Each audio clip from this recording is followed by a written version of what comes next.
Hello everyone, and welcome to some more Elden Ring invasions.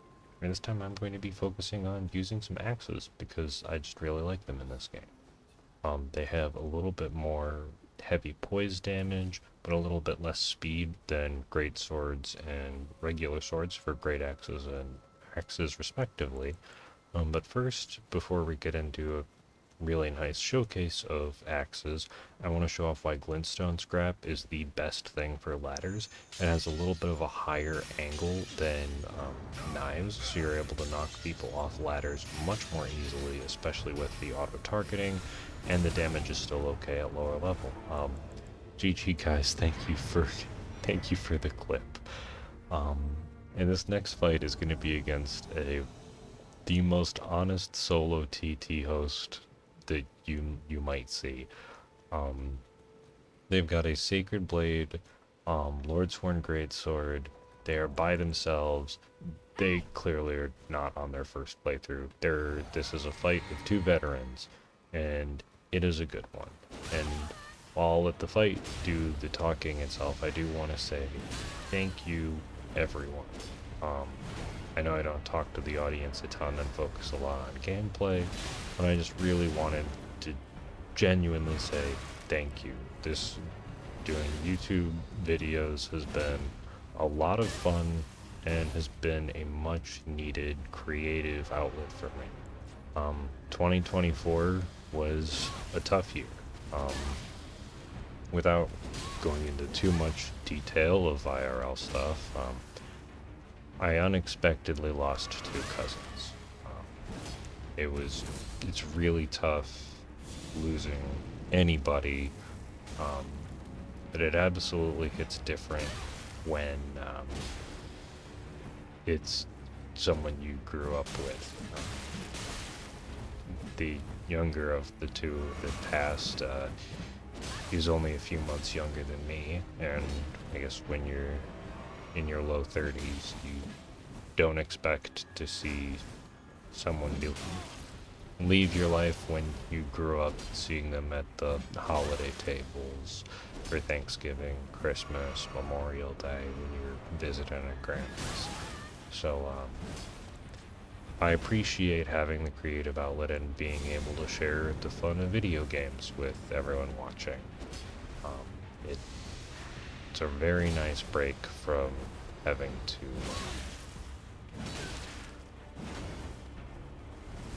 it's a very nice break. And GG, Mr. Host. That was an absolutely outstanding brawl. Um, but yeah. So thank you all so much for giving me this opportunity.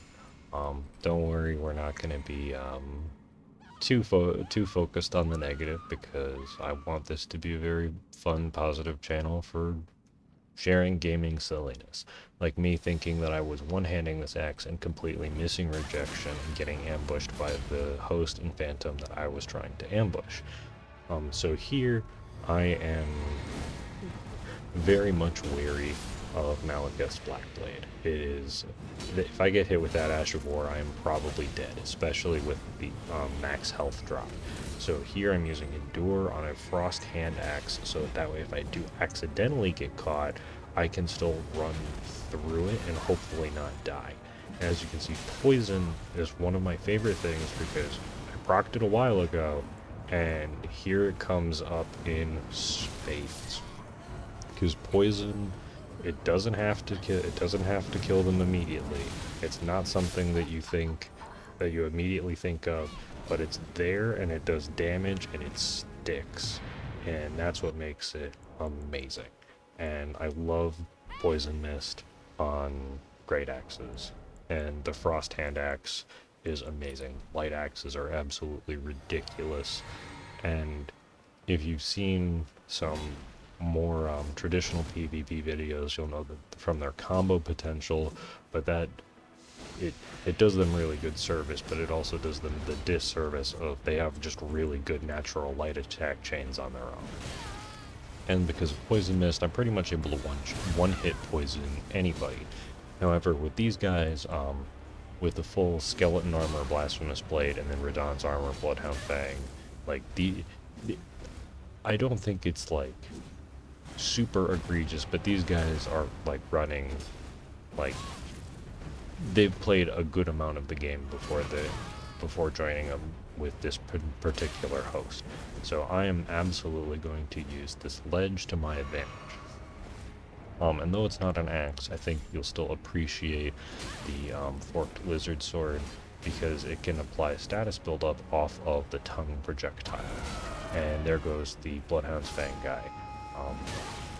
But these guys, they seem like just good, fun, good sports, having a good time.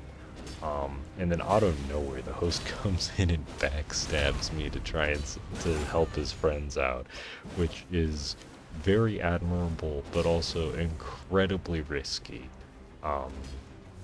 Because now that I know where the host is, I can just deal really good damage with Troll's Roar, and also work with Frost buildup and damage from the forked Lizzle sword. And here it's nice to just have the greatsword because the running heavy is a bit of a swing. And then I think he walks into the main heavy attack, but I was going for a frost proc off the tongue. But GG guys, Happy New Year everyone. Have an amazing year.